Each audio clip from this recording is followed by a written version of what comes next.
Roll call, sir. Commissioner Buckley. Here. Mr. Gallagher. Here.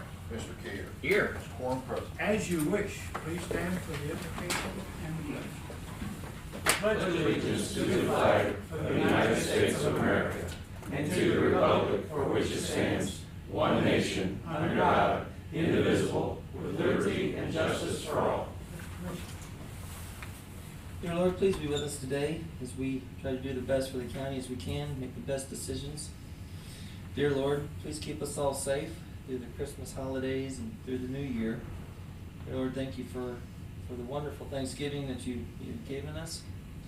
Dear Lord, thank you for just all that you do. I ask this in your Son, Jesus Christ's name. Amen. Thank you. On the board is a consent agenda. It has been published. And a motion to approve. I'll make a motion to approve the consent agenda. I'll second. All in favor, aye. Aye. Thank you. Do we have any bids for the trucks? No. Okay, so that part's done, okay. We're moving along quick. Moving along quickly, yeah. Now, with no bids, we can go shopping for these trucks, so that's the way that rule works. Family Treatment Court updates. Hello. Hello there. Coming up to the microphone, please. Really? Yeah. Oh, man. Yeah. And you can both There you state go, your names if you want. right here. Okay, Yeah. so- Start out with your name, please. You gotta go.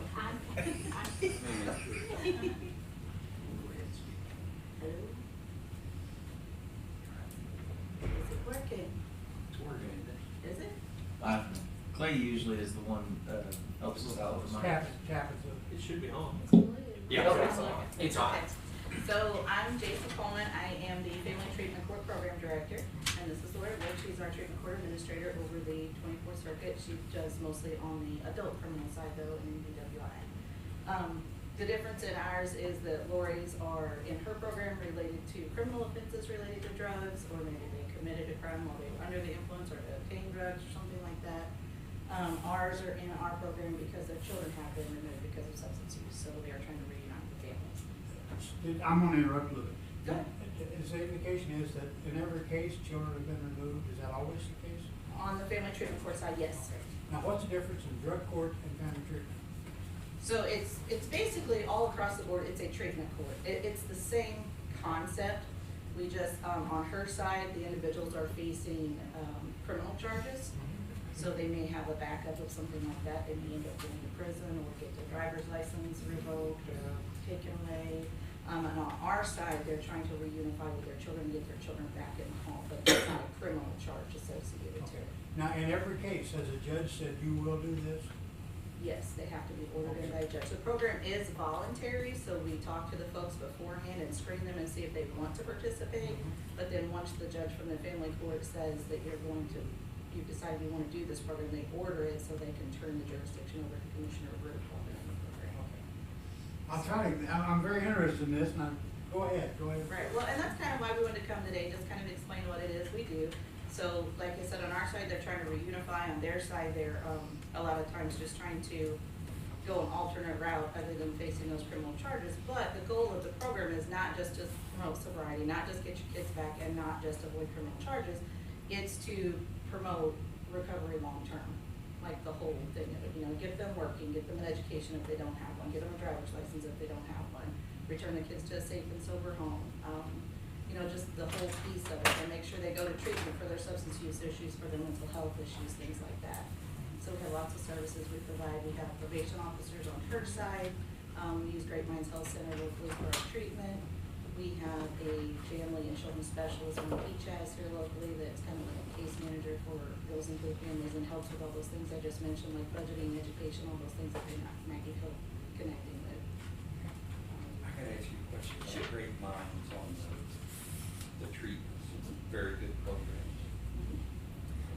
They're very helpful. They are very helpful. So they provide individual counseling, they do family counseling if we need it. They provide MAT services, which for those of you who don't know, that's medication-assisted treatment. So somebody comes in and their drug of choice is opioids, they can get like Suboxone or something like that to help them, with their cravings and to come off of that and things like that. They also provide group services or group education services. We do parenting, anger management, relationship classes. We also have one that's called MRT, Moral Reconnaissance Therapy. And that's just a basic look at your overall goals and values, like how did you get here, what are your plans for the future, how are we gonna kind of try to reverse your thinking to where we can keep you in long-term recovery. Typically, how long is a person in this program? So on our side, we've had some graduate as soon as 11 months. We've had some that's taken over 2 years. It's kind of up to the individual of how they progress throughout the phases. There are certain phases where they have to do certain things to get where they need to be. So it's I kind know of up you to meet them. in here on Wednesdays. Yes. How does that affect a person with a job? So whenever they come into the program, they do know, they're told ahead of time of our schedule. So we have a lot of employers in the community that are willing to work with that. We understand that it's very important. A lot of times our participants will get jobs on the weekends or evenings and things like that while they're in the beginning phases of the program where they have to come every week. Because as they progress, they don't have to come as often. You know, you get in the later phases, they're only once a month. It's not every single week. But part of the program, Ed, is them being employed, Yes, it is. and part of it is staying sober, so they're subject to testing Yes. all the time. That, I think people think, well, they're just getting the easy way out, and they're subject to tests constantly at the middle of the night, or when they're here, or whatever, they have to keep sober, and they have to keep employed. That was, when we set this program up years ago, that was the biggest difference, is we were having so much problem with habitual, just repeat offenders, rather than getting a job and getting off and getting, because if they don't get a job, they're not gonna get out. And that's kind of what, you know, it provides that structure, it provides the accountability, more intensive services, things like that. And one of the reasons we want to come kind of share with everybody what it is we do is because for the family treatment court side, we've been working off of the SAMHSA grant, which ends this coming May. So that means we're going to be seeking permission from you all to apply for another grant. It's forecasted to open up and be announced in February. It's similar to the one that we have right now. I've got some paperwork I can hand you guys before we leave, just so you can kind of review and see what we're looking at. Let's make sure Bridget's in on that too, would you? Cause I got in trouble earlier. Yeah, I'm on she's it. already got the stuff I'm gonna give you. I've got some more paperwork, totally another topic up Yes. here for you. So we had our evaluator, as part of our grant, we have to have an evaluator come. He was here, just a couple weeks ago. Dr. Robert Kirchner comes and kind of sees what we're doing, puts together report statistics. That's what I'm gonna give you guys, and Bridget's already got a copy of that. He only does the main reports in May, so it's the most recent visit wasn't a full-on report, it's just to kind of check in and kind of, for him to give us a little insight of where we wanted to go with our funding next. One of the things he talked about is us applying together as an overall treatment court, not just family court getting its own funding, because the criminal treatment court has never had any federal funding as long as they've been in operation. How long have you guys been? We've been in operation since 2007, and we've gotten all of our funding from this state, and we've managed to be able to utilize that money, and then participant fees that they pay in helps pay for all of their graduation expenses, any incentives. We buy books for their library. They do reports on books, whether it's about substance abuse, thought changing, trauma-based, that type of thing. So we've been able to sustain ourselves off of that type of funding. But we're gonna collaborate together so we can have larger numbers as far as our population together and be able to offer more services to our side on the adult drug court side, like the family court side has. How has the change in the marijuana laws affected your program? So on our side, we do see reduced numbers of people wanting to participate in our program because the traditional family court that they would, you know, stay in if they don't do our program allows them to consume if they have a medical card. So we do have a decline in people wanting to volunteer for our program since it is a voluntary thing. How do you determine graduate ability, if that's the right word? How do you determine when this person is graduate success? So like I said, the programs go in phases and there's certain things they're required to do in each phase. You know, the first one for us is just kind of all about stability, just Okay. show up. Just get engaged in treatment, show up to where you're supposed to be doing. Start going to those, that we know that they're engaged in community support meetings, we know that they're working, we know that they've gotten their treatment that they need. We get a therapeutic recommendation from the counselor that sees them. It's also a recommendation from the rest of the team that sees them on have they met their goals that they set in the beginning. So you have a list of goals, We do. and when they achieve those, then they're success. Yes. Okay. What can be done to help you? Just support us in our funding efforts. That's the big one. What about on your side of the thing? On our side, we would like to increase services. We're really getting into trauma-based, so we're hoping to get some more trauma-based therapy, education groups. Tell me what trauma base is. Trauma-based can be anything when you were a child, as far as your parents divorcing, or some type of domestic violence in the home. Anything that happens to them that maybe they didn't deal with at that time, and maybe wasn't so bad, but as they get older, they experience some more issues, and it starts to compress and get tighter and tighter, and they wind up turning to substance use to help numb a lot of the pain and feelings that they have. So you've got two things that exist, trauma and the substance abuse problem, and we're finding out that we actually need to treat both instead of just one, substance abuse. Substance use is just the secondary problem, honestly. I mean, it's what we see at the forefront, we think that's what's causing all the problems, but there's deeper issues. There's underlying things that they can start using in the first So it's place. as much psychological as There's a lot of mental health involved Absolutely. with it, so we really wanna tap all of our sources and do an all holistic type of program instead of just focusing mainly on substance abuse. How many people are you involved with right now? Right now, I have about 35 people in our program. With all the change in the prosecutors and getting new people in office, they're still trying to get their feet wet and get their offices in order, but we're really starting to see more referrals come in. We have a capacity of 75 is what we cut off, so we're running a little bit lower, but it's starting to build up. And on our side right now, we've got about 11 to 12 participants.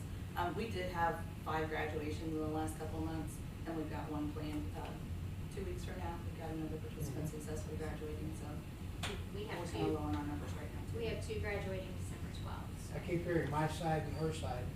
I'm sorry, even though I'm the administrator over all of it, I handle the adults, Okay. DWI. We get some veterans in and we'll collaborate with the veteran specialist that will come up. Right now, I don't have any veterans.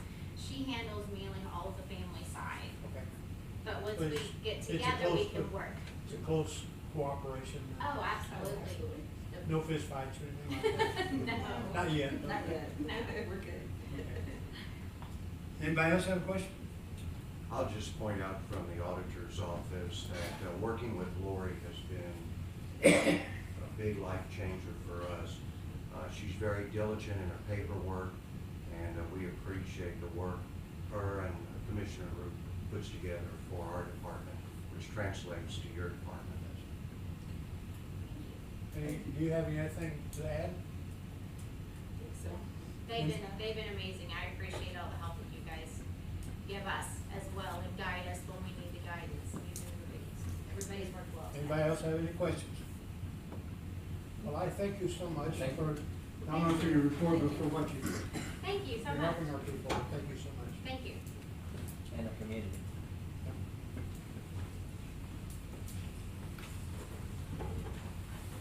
No motion. Okay.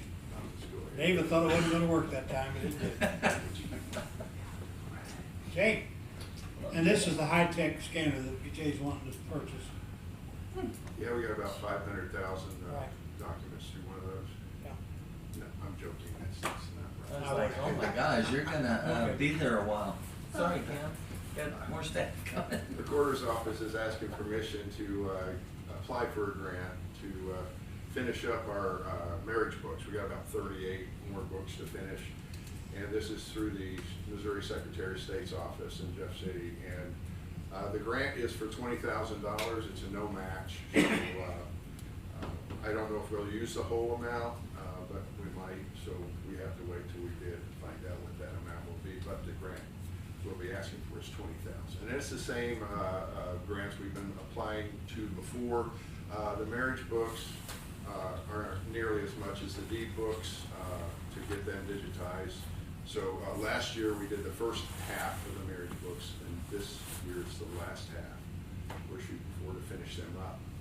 Jan, can I ask a question? Have you been through Bridget's, just to make sure that these grants and the fine print is all the same? Because I know she's pretty good about finding the fine print. This may be a different grant. I know they change them. Be careful, she's got a frown on her face. I know, But I do change them a little bit. Last year, I think the top was $15,000 was the amount. This year they upped it to 20,000, so. Kinda wanted to, Well, I think touch base with Bruce. I forgot that the other day, and I think, you know, of course, my motion would be to apply for this, but to make sure that, the wording and everything's good. Well, once we get your permission, Yes. we go straight to, And you guys are- I've got the form right here, we'll be Good. seeing you Look shortly. at that. But I need that first, so I You can need that review first? it before it goes to the commission. Okay. Yes. We were gonna That's- get with you that's- one way or another. But are you saying we can't approve this today, or what? I haven't seen anything on it. You can approve Well, it yes. upon the recommendation of the auditor's office. Thank you, that's exactly what I was thinking. Thank you. So permission Yes. to apply. Yes. Okay. So Do I have a that- motion? My motion is to permission to apply, going through to Bridget, and then, on her recommendation, It's actually through the to auditor. the auditor's office, excuse me, Okay. so, yeah. Second? I'll second. Okay, Jay, But it's awesome. as I understand, this pretty much ends the need for this? Correct. Once we get this We'll done? get up here again and ask for grants for. Oh, that's worth it right there. Our marriage books or deed, but we're done with the deed books, Okay. about a year and a half ago, now we're trying to. So all the new stuff's being digitized anyway. The new stuff is being digitized, that's been going on for quite a while, Okay. so the last 10 years. Is that what this machine? And what years are we talking about here? What, do I have that? What years were those, do you know? We are going, this time we are going to start from 97 going back to, 97 to 55, I think, because Okay. those are the ones that are really, 1997 to 1955, because those are the ones that are really utilized right now. People, when they come in, that's the ones they need, and that's the ones we need access. More than I thought, okay. All right, any other questions? Okay, I have a motion and a second, all in favor, aye. Aye. Thank you, thank you, Dave. Thank you. Okay, the autopsy costs are gonna have to go up, and right now we're paying $18.50 per autopsy for county-based cases, when our coroner declares that an autopsy is required, and that's gonna go to $2,000. So, motion?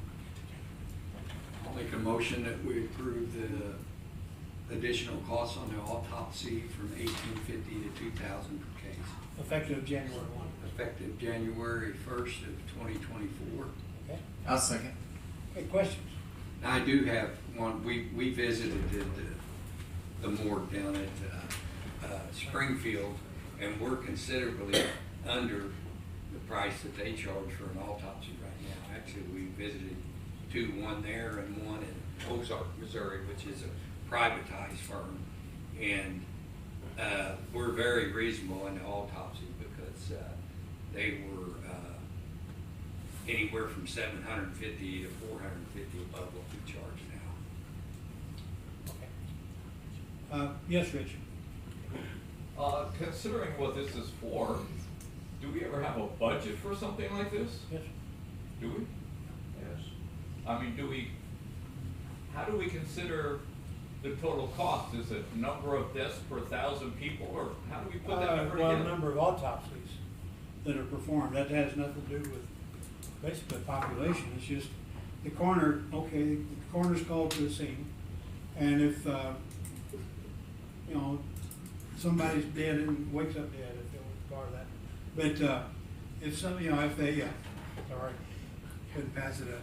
But, the coroner's called out, and the coroner has to be called if there's no attending physician involved in a certain time span and all that.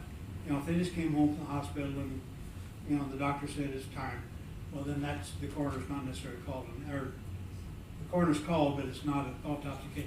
But if there's any suspicion on his part, or any reason to that, then the coroner can declare a need for an autopsy. Dan, do you have anything to weigh in on this? Just that the coroner or the sheriff or the prosecuting attorney at any time can say, hey, Ricky's dead, we want an autopsy. And There's no way of knowing how many of those cases we're gonna have, just Yeah. average. But, Amber, do you know about how many cases we get a year now? I think as of the end of October, there was 150. Okay. And that's all around, that's all over the But- board. Correct. Yeah. Not all of those were for our specific county, but Yeah. what we typically do is just Yeah. look at the prior years. Now, this cost is Numbers. only for our county. Correct. There are a whole bunch of other counties that come in and use this autopsy suite, and we don't pay that. Is their cost going up as well, though, to 2,000? Do the counties? Yeah, this is a generalized letter I mean, I from hope so. us Right, as a right. customer. Yes, So if the family requests an autopsy, do they cover that that's cost? called a private autopsy, it's a whole other price structure. Is it? And we But- don't pay that. But it will happen at that facility Yeah, with the. if the family family really pays wants to for it. know if, whatever, maybe there's a heart attack and they wanna know that. A privatized autopsy is usually about double what a normal is. And then, it's like Harold was saying, we work clean down to the border, Arkansas, Illinois, and actually, 22 counties. yeah, there's a couple of counties in Illinois and Arkansas that bring them here. Thank you. Yes. Any other questions? Okay, have a motion and a second, all in favor, aye? Aye. Aye. Thank you.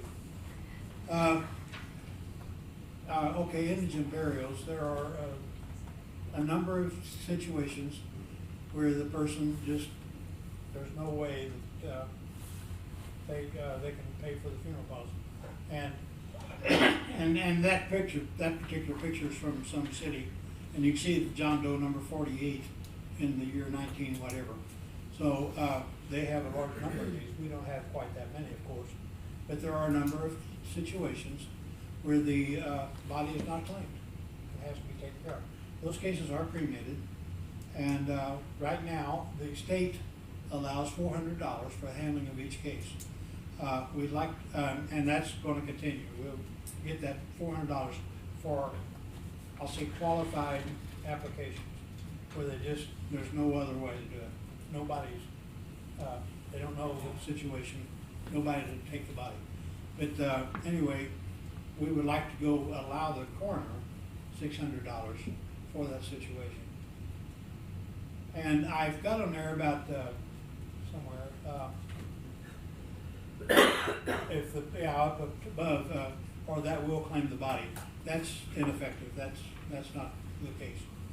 So, this is, no one available to claim the body.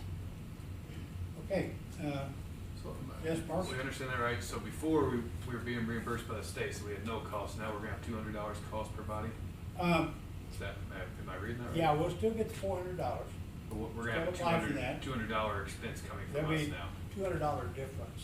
But before we had What- no What we're paying expense. the coroner for it in this. Okay. Now also, the coroner says, I may want to get other funeral homes involved in this too. He said, there's no profit in this. Mhm. And he said, maybe some of the other funeral homes would like to do these. Now, what they do now, it's cremated, and so you wind up with an urn of these cremains, I know the words, and after a while, you have a group of those. So we have a group burial of those. And the law says that the name, when known, has to be on the burial, on the grave. So that's why you see all those John Doe's number 48 on those small stones. But by law, there has to be an identification of that. Of course, somewhere there's a file, John Doe 48, here's where we found him, here's what we know about him, maybe here's some pictures, so that if it ever comes back and some family says, who is this, or do you have my uncle, or whatever, then they can at least know where the grave is. So, With the price that the state pays, the $400 that the state reimburses us or we receive per body, with that being $400 for a while now, is there any, foresee anything, and I'm sorry, I should ask this earlier, but foresee them to see them raising that right? I don't see it, I think this is way back on their, Oh, I understand, but the price of business is going up too, so I just want. I think it's so far back in priorities that nobody's gonna I'm bring worried it. about. Do they get a DNA sample so they can maybe do family research if they have to, or would like to? Or can they get it from the I'm ashes? sure they do, yeah. And I know that in the autopsy, they say specimens. So, yes, Dan? And it's not often that they don't know that it's Jay, but sometimes the family says, we didn't like him when he was alive, we don't want him there. And we end up with, I mean, it happens a lot. You probably have quite a bit. And then that's not an indigent. How many Correct. cases? What is? That's not an indigent. Yeah, that's not indigent. That's not an indigent. Indigent means there's no family to claim. Right, That's different. but oftentimes, There is family, and they still don't come here. But we That's don't not get the this money, situation. yeah, we don't get the money Well, for they don't that. fit into the four Correct. hundred, Uh-uh. yes, no. No. Now, the word indigent to me means money and not family.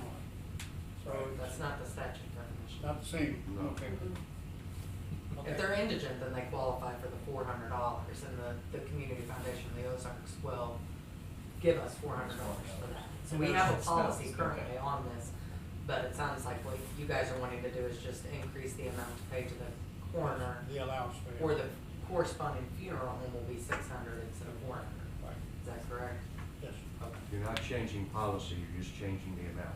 Changing the amount on it, right. Okay. And there are very specific definitions on indigent and the grant, or is that a grant or is that a? Yes, it Okay. is. Okay. They're both very familiar with that. Okay. Any other questions? How many cases like this are there a year? Dan, any input, or Bridget, you have no, you What know? are we, at 5, 6 this year? Yeah, probably maybe half a dozen so far. Probably 6 a Okay. year, I would say. That's pretty standard, Okay. 5, 6. Well, I got a question. If you were talking about indigent, and Dan brought up that somebody knows them, and that's completely different. Who pays for the ones that you know? The coroner eats it, I believe. At the We moment, do, yeah. yes. But that's a separate issue. that- So do we pay for the? That has nothing to do Oh, with it. okay. And I may have been, I was scooting the $400 thing when I said that. Oftentimes the county gets stuck with somebody. Say it again? Oftentimes the county gets stuck with a body that nobody will claim, not, that doesn't meet the $400, but oftentimes you have to do something with them, you can only Well, keep them that's so what I was long. kind of referring to, and if a family don't want them, Right. I guess we have to pay for that. We have talked to other counties about that, but we're working with the coroner on a solution to that problem. With our, I think, growing homeless trend, you see a growing indigent trend.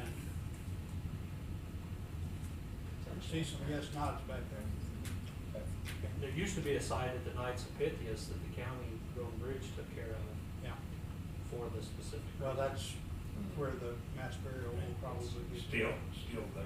Yeah, but you gotta know which fence post to look Right. at, tree to mark up, yeah, it's pretty tricky.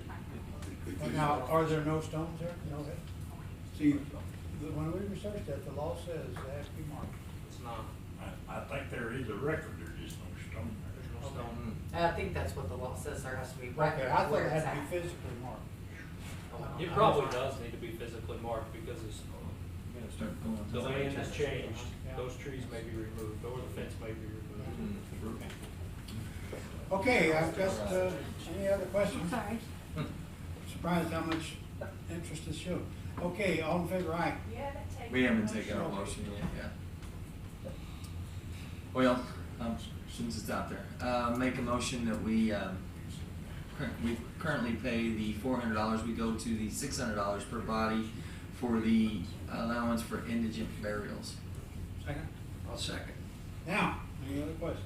Effective January. Effective January 1st, yes, 2024. All in favor, aye. Aye. Thank you. Thank you, Lisa. Okay. This is for the Owl Creek Park Superintendent. Sometime in the future, we don't know if that's tomorrow or 2 years from now, we need somebody out there that will take charge of the park. Goal number 1 is to remove drug usage from that area, make it family friendly. And Dan, I would like him to have your office on speed dial. And if he sees anything, I say Sage in there, but if that superintendent sees anything that smells of drug use, I want a phone call from that person to your office to get that straightened out. Right. We gotta have zero tolerance, you gotta make sure the public knows this is not a drug place. Right, at least to the dispatch, and hopefully this person may be someone that we can commission and make them an officer. Okay, that's to be determined, yeah, but, and gotta decide, does this person carry a gun? Yeah, we don't know, that's what this is for, it's possible discussion right now. So, you guys wanna come in here? Well, right now, it's a good time where we advertise for this position. We'll probably take Applications. applicants. But but we're not quite sure within the year we will hire this, but we'll be looking at applicants because we still have to bid it in the first phase. And more than likely, when we start the park, we'll actually just close the area until we actually get the phase done. So we're probably in the process of deciding all of that after they bid it. But I mean, this will just give us really permission to go ahead and look at applicants and really pick the right guy for the job. So that's why we're doing this now. We're not quite sure when we're gonna hire him, probably within the next year sometime, but this will give us the go-ahead to go ahead and start looking at applicants. So is this to create the position? Yes. But you have no job description. Not yet, but, we've got in mind what we want to do. We keep seeing guy and me and men and Before the he person and all is this, but- hired, there will be a job description on what that person will do. Okay, yes, As large as the area is, will this person need like an ATV or a vehicle? there will be equipment needed, Okay. probably side by side, and of course, basic tools. In the We don't want this proposed person to budget, have a chainsaw. there are stuff in place for that, so yeah. We've been talking well with Bridget. about Have you what we're doing. consulted with other counties as to their qualifications for their park superintendents? Or have you started any of that? Not yet. Oh, well, there has been questions asked at other meetings about what they do, and that's something we've all got on our minds, but of kind of what the state parks use their guys as and how those people work, yeah. That basic. I would respectfully request that you do that study and get a really detailed set of qualifications before you go out looking for anybody. That's my request. You guys know how to do this, and I just, you know, with your concern about drug usage, and this is going to be our first county park, I think it's really important you guys get it done right. Can we do this under advisement, are we in a rush? No, I think we ought to do it under advisement, and not in a rush. Yeah. We just really, everything's gonna start happening pretty quick, but as far as this hire, I mean, we really need a park. Do we want him there in the beginning stages? What will he do? Or are we gonna wait till maybe it's, the park's, you know, partially done? But we have a lot of different jobs within that park. Sure. While we're working that we could be working on. And we want this person to be involved with the early development of the park. Yes. So, Well, you got part of your qualifications right there. yeah. And First the gate, really, then the camera. why this is going on, Rich, there'll be like the state will bring in and eradicate the invasive species. We have to chip that up. We've got areas for that to go, so we're gonna need a guy who can do multiple things. And I mean, we can make chip trails, we're gonna be covering that dam. There's a lot of different jobs going on during this time. So is it approval to hire a full-time position or approval to create a full-time position? Really both. The Well, right now, you can't hire for a Yeah, position without right creating now. it first. Yeah. Right now, we need to create the position, we need to have a job description, and then we'll go through and get approval to hire somebody. Well, if you look at the But we need agenda, to take this under advisement. to be approval honest with for advertising of new position, Yes. not the person. you. Right, yeah, so, But you haven't created the position yet. right. Approval to advertise for that new position. Okay, Well, yeah, which we just need to take under advisement. it's under advisement. That, I don't know if that needs a motion or not, but no, I say we take it under advisement. okay.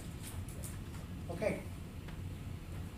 Next week, right here, all the fun starts all over again. Correspondence? Public comments? I'd like to make a public comment. Yeah. You didn't get my text last night, did you? Want to congratulate Central Rebels. They're gonna be in the state playoffs Yes. Friday.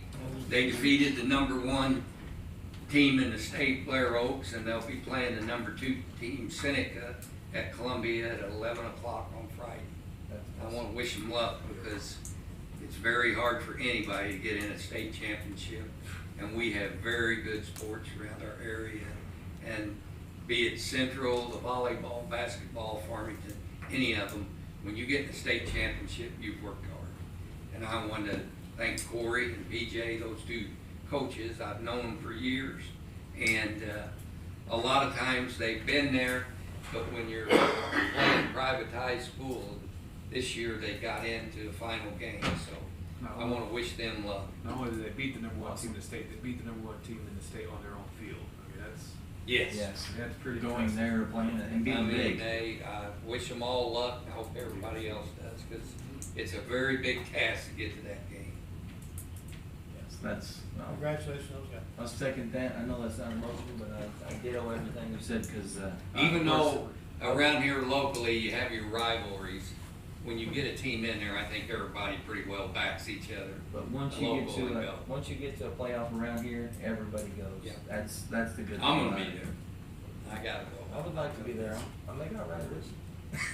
Rain, You're not snow, invited. shine. What's that? Maybe you're not invited. I know, but I said, well, I'll just grab a seat in the back. Okay, any other departmental reports? Just gonna reminder, 2 weeks from today, the employee Christmas dinner or lunch, we're gonna have, same as last year. I know I sent the email out to the office holders, but please tell You your have staff. sent that? Yes, I sent that out last week. Okay, I'll check. And please remind your employees and your staff, we wanna make sure everybody's there, they know, we wanted to give enough heads up to, we'll make sure Okay. everybody can be there, and, I said, we're gonna do the same as last year, just make it easy, and, yeah, a great way to celebrate and, show our appreciation of the great, employees and staff we have here, so. In the past, we asked people to bring in the food. This is all Yeah. elected, Now I wanna it's- make this, because last year, people had the assumption that the county paid for this. The county does not pay a dime for this. This is all the elected, officials paying for this for the employees. So again, I'll repeat, for everybody listening to Donations this, from the elected the officials. county does not pay a dime for this meal. This is not taxpayers' money feeding us. This is Who's elected invited? officials all putting it in. Who's invited? All employees, everybody here at the meeting. So the meeting people are invited? It'll be, I picked it up at 11, it'll probably be about 11:15 or so till we're back up. Okay. So. Awesome. Okay. Any other departmental reports? Thank you, Parks. Dan? With the cop, 2 weeks from today. 19th of December, Farmington Walmart, 22nd at, the local Walmart. Any other departmental reports? I want to welcome David Butler, new IT person. So welcome. Welcome. We'll try not to abuse you too much. Okay. Any other departmental reports? Dan, which one did you say, 19th is the one at Farmington? Yes, sir. And then the 20th? 22nd. 22nd is Dulwich, okay. It's makeup day, it'll be at noon. Gotcha. 1 o'clock, the other one's at like 7 a.m. Yes, I Last chance. Any other departmental reports? I'll make a motion we adjourn. Second. Second. All in favor, aye. Aye.